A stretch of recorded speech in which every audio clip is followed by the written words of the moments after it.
आप सभी को नमस्कार और जय श्री राम सभी लोगों को।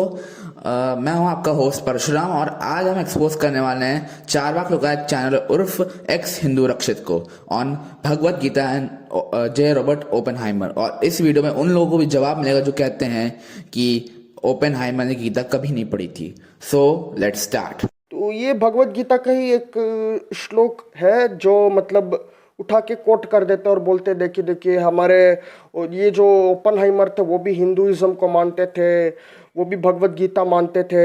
एटम बम भी उन्होंने भगवत गीता पढ़ के बना दिया। तो जैसा कि आपने सुना कि ये भाई साहब कहते हैं कि जूलियस रॉबर्ट ओपेनहाइमर ने हिंदुइज्म कबूल कर लिया था और साथ ही साथ उन्होंने गीता पढ़ के एटम बम का इजाद किया था, जो कि सरासर गलत है। तो इस दावे का भी हम खंडन करेंगे और इसकी फैक्ट चेकिंग करेंगे further in the video. Just 3 years after the project began, Oppenheimer and his team were ready to test their atomic bomb. The Trinity test was conducted on 16th July 1947 at Alamogordo, New Mexico, where an anxious Oppenheimer watched from a control bunker as the world's first nuclear explosion exploded. तो 3 साल के बाद team ने एक बना दिया, atomic bomb ready कर दिया उन्होंने, और इस टेस्ट का नाम रखा गया था द ट्रिनिटी टेस्ट। ठीक है, और ये कब हुआ? 16 जुलाई 1945 अलामोगार्डो न्यू मैक्सिको में किया गया। और ओपनहाइमर जो थे वो एक बंद कमरे से इसको देख रहे थे, एंशियसली जो भी है वो देख रहे थे कि ये कैसे का चलता है। और हाँ, कुछ लोग बोलेंगे हो सकता है ये वीडियो देखकर भी कुछ भक्त हो या कोई जो सुडो साइंस मानता है वो बोल दे कि ये त्रिदेव को मानना शुरू कर दे, ब्रह्मा विष्णु महेश। भाई साहब, ट्रिनिटी नाम का जो कॉन्सेप्ट है वो सिर्फ यहाँ पर सीमित नहीं है, क्रिश्चियनिटी में भी ट्रिनिटी है। ठीक है, जो कैथोलिसिज्म है ना उसमें भी एक ट्रिनिटी कॉन्सेप्ट है, father son and holy spirit बोल के। ठीक है, तो हो सकता है वो ये भी मीनिंग हो उसका। तो यहाँ पे एक्स हिंदू रक्षित ये क्लेम करते हैं कि जो ट्रिनिटी टेस्ट है उसका नाम ओपेनहाइमर ने जो क्रिश्चियनिटी में ट्रिनिटी कॉन्सेप्ट है उसके नाम पे रखा है। लेकिन as we know Oppenheimer was born in a Jewish family and in Judaism, the Jewish religion, जो ट्रिनिटी का कॉन्सेप्ट है, the father son holy spirit, ये एकदम हेरेटिकल है। और ये ज्यूज ये मानते हैं कि जुडाइज्म में ये माना जाता है कि जो गॉड है वो सिर्फ एक है और वो ट्राइयून यानी कि ऐसे ट्रिनिटी में नहीं बटा हुआ है। So let's see further in the video इनके दावे क्या हैं आगे। Later famously recalled that history-defining moment had brought to mind words from a sacred Hindu text. We knew the world would not be same. A few people laughed, a few people cried. Most people were silent. I remembered the line from the Hindu scripture, the Bhagavad Gita. Now I become death, the destroyer of the world. I suppose we are all taught that one way or another. तो ये चीज़ें कि मृत्यु, तो ये दर्शा रहा था कि ये एक डिस्ट्रक्टिव फोर्स है न्यूक्लियर वेपन का, जिसके कॉन्टेक्स्ट में उन्होंने ये भगवत गीता का वो वर्स कोट किया था। ना कि ये कि भाई उन्होंने वो श्लोक पढ़ लिया और वो कुछ इंस्पायर्ड हो गए और उससे एटम बम बना दिया। और ये बाद में जब वो रिकॉल कर रहे थे इस टेस्टिंग को, तब जाके उन्होंने ये चीज़ कोट किया था ओपनहाइमर ने, ये भी याद रखिएगा। तो इन सब का मैं लिंक डाल दूंगा डिस्क्रिप्शन में ताकि आपको पता चल जाए। So I hope it clarifies the thing that it's not that he really took inspiration from Bhagavad Gita and then he built atom bomb or anything, okay? It's not necessarily that case. This is a much later quote after the testing was over, when he was recalling that moment. And when the first word after the testing was done, this was his word, I guess it worked. And less than a month later, America dropped 2 atomic bombs on the Japanese cities of Hiroshima and Nagasaki, effectively bringing an end to the Second World War. Oppenheimer was said to have been distraught that the bomb was used twice, believing that the second bomb was unnecessary. So Oppenheimer खुद निराश थे कि भाई दूसरी बार बम क्यों use किया गया, और वो अननेसेसरी था और वो तकलीफ में थे। हिरोशिमा और नागासाकी पे बम यूज करने के बाद ये था उनका हालात। A few days later, he secured a meeting with President Truman, where he expressed his revulsion at Nagasaki, telling the president that he felt there was blood on his hand. तो यहाँ पे एक्स हिंदू रक्षक के 2 claims हैं। पहला कि भगवत गीता से जो श्लोक ओपेनहाइमर ने कोट किया था वो न्यूक्लियर टेस्टिंग हो जाने के काफी बाद में कोट किया था. It was a much later quote. And second कि वो ये क्लेम करते हैं कि ओपेनहाइमर को काफी गिल्ट हुआ था, उनको खुद पे काफी शर्म हुई थी जब हिरोशिमा और नागासाकी पे बॉम्ब ड्रॉप हुआ था, न्यूक्लियर बॉम्ब ड्रॉप किए गए थे.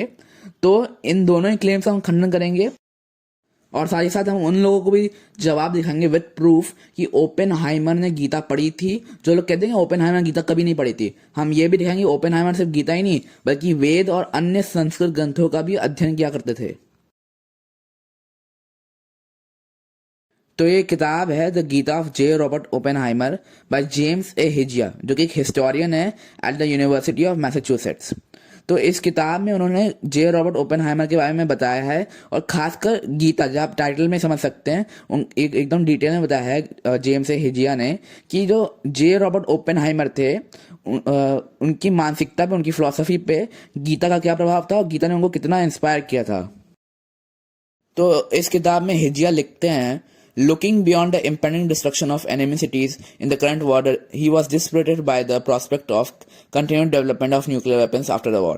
तो यहाँ हिजिया रॉबर्ट जे ओपेनहाइमर के बता रहे हैं कि वो डिस्परेट यानी डिस्करेज हो गए थे, डिस्करेज हो चुके थे, कि वो हिम्मत हार गए थे कि जब हिरोशिमा नागासाकी में के बॉम्ब ब्लास्ट हुआ था, न्यूक्लियर बॉम्ब ब्लास्ट, तो इससे वो काफी दुखी हो गए थे और डिस्परेट हो गए थे, डिस्करेज हो गए थे कि जब उन्होंने देखा कि अभी तक इतनी डिस्ट्रक्शन के बाद भी क्या है कि वो न्यूक्लियर वेपन्स का क्या है कि वो उस पर काम किया जा रहा है, न्यूक्लियर वेपन्स पर.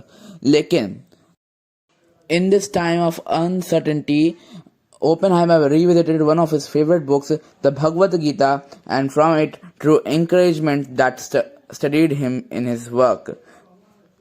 तो इस पैसेज से हम ये कंक्लूड कर सकते हैं कि जो श्रीमद् भगवत गीता थी वो ओपेनहाइमर के दिल के कितने करीब थी. यानी जो ओपेनहाइमर की फिलॉसफी थी, उनके माइंडसेट, उनके विचारधारा पे गीता का कितना असर था कि जब वो डिस्करेज्ड पड़े हुए थे वो युद्ध के दौरान न्यूक्लियर वेपन्स के डेवलपमेंट को देखकर, तो उन्होंने इस दौरान फिर से पूरी भगवत गीता पढ़ी, भगवत गीता की तरफ अपना रुख किया और पूरी भगवत गीता फिर से पढ़ी उन्होंने. तो हम इससे ये चीज भी कंक्लूड कर सकते हैं कि जो भगवत गीता थी वो ओपेनहाइमर के दिल के कितने करीब थी, कि वो जब भी निराश होते थे या कि डिस्करेज होते थे तो वो भगवत गीता को पढ़ते थे और भगवत गीता उनके one of the favourite books में से भी एक थी. और इससे ये भी स्पष्ट हो जाता है कि जो भगवत गीता की तरफ लगाव था ओपेनहाइमर का वो कितना ज्यादा था. और फिर अगले ही पेज पे जेम्स ए हिजिया लिखते हैं, without the inspiration of the Gita Oppenheimer might not have been able और willing to direct Los Alamos. Without Oppenheimer's skilled determined direction, Los Alamos might have not produced an atomic bomb in time to be used on Japan. So इससे ये James A हिजिया बताते हैं कि पहले उनका मन नहीं था ओपेनहाइमर का इस लॉस एलमॉस प्रोजेक्ट को डायरेक्ट करने, और गीता पढ़ने के बाद ओपेनहाइमर को ये एहसास हुआ, ये हिम्मत आई, उनको प्रेरणा मिली कि उनको अपना धर्म, अपनी ड्यूटी निभाते हुए एज अ न्यूक्लियर फिजिसिस्ट इस प्रोजेक्ट को डायरेक्ट करना चाहिए और न्यूक्लियर बम को डेवलप करना चाहिए. और जैसे यहाँ पे लिखा हुआ है, without Oppenheimer skilled and determined direction, Los Alamos might not have produce an atomic bomb in time to be used on Japan. क्योंकि जापान को रोकना था, जापान सरेंडर करने को तैयार नहीं था वर्ल्ड वॉर 2 में, तो मजबूरी थी, इसलिए है कि आखिर में मजबूरी के चलते है कि यूएसए को न्यूक्लियर बम इस्तेमाल करना पड़ा. और ये जो ये क्लेम करना कि वो गीता पढ़ के वो ओपेनहाइमर ने बम बना दिया, बहुत से जापानीज की जान ले रही थी उस न्यूक्लियर बम ने, तो इस चीज का, इस दावे का भी हम खंडन फर्दर इन द वीडियो करेंगे विद प्रूफ्स.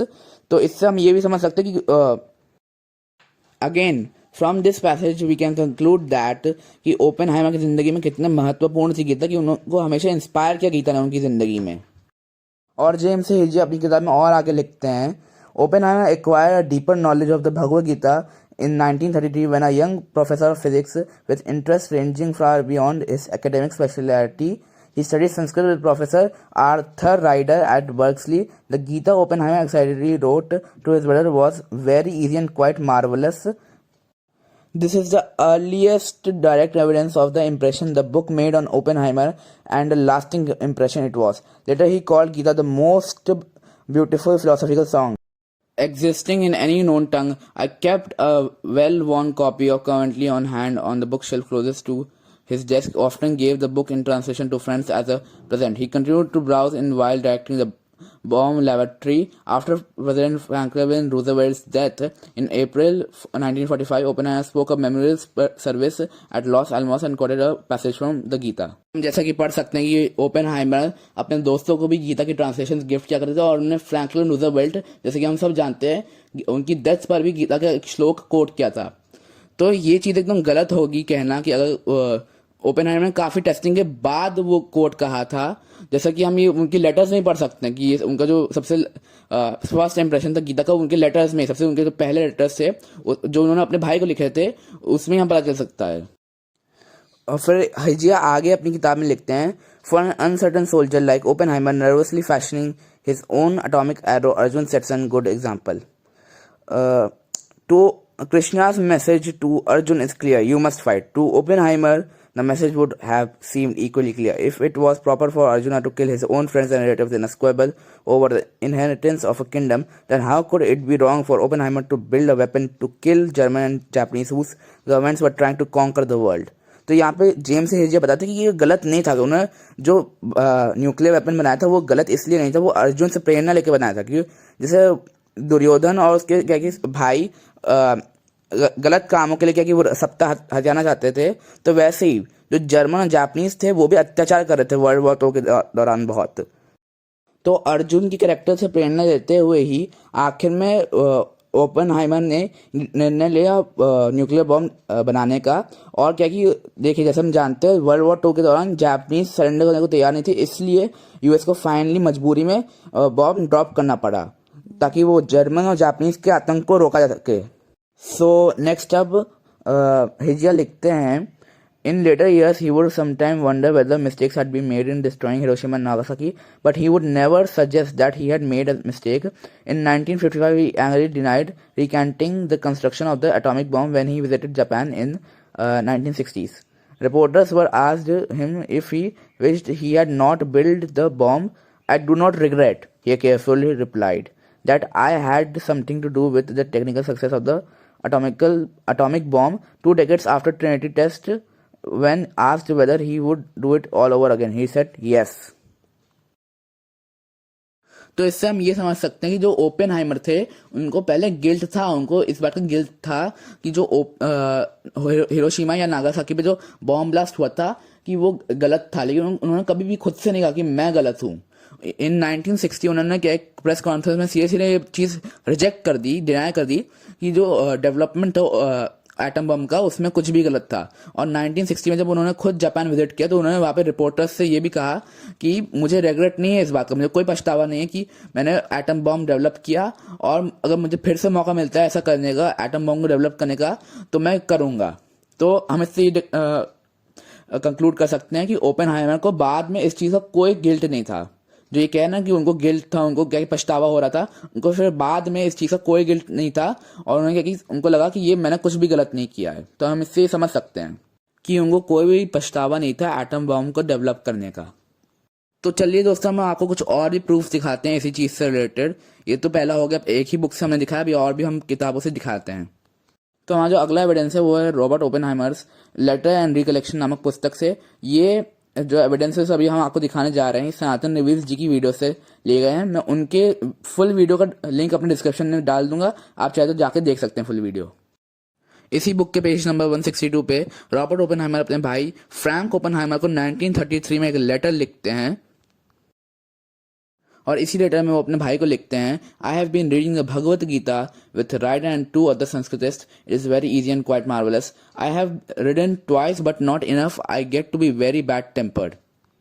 तो इसमें ओपेनहाइमर ये कहते हैं कि मैं आर्थर राइडर और अपने 2 अन्य साथियों के साथ मिलकर भगवत गीता का अध्ययन कर रहा हूँ और मैं 2 बार भगवत गीता पूरी पढ़ ली है, लेकिन मैं खुद पे नाराज़ भी हूँ खुद से, क्योंकि मैं आलस दिखा रहा हूँ भगवत गीता पढ़ने के मामले में। तो आप इससे समझ ही गए होंगे ओपेनहाइमर का कितना डेडिकेशन था गीता पढ़ने के मामले में, वो कितने डेडिकेटेड थे भगवत गीता की तरफ कि वो अपने आप पे ही नाराज़ हो रहे हैं आलस दिखाने के मामले में, कि वो भगवत गीता की तरफ आलस दिखा रहे हैं, उससे पढ़ने से आलसी हो रहे हैं।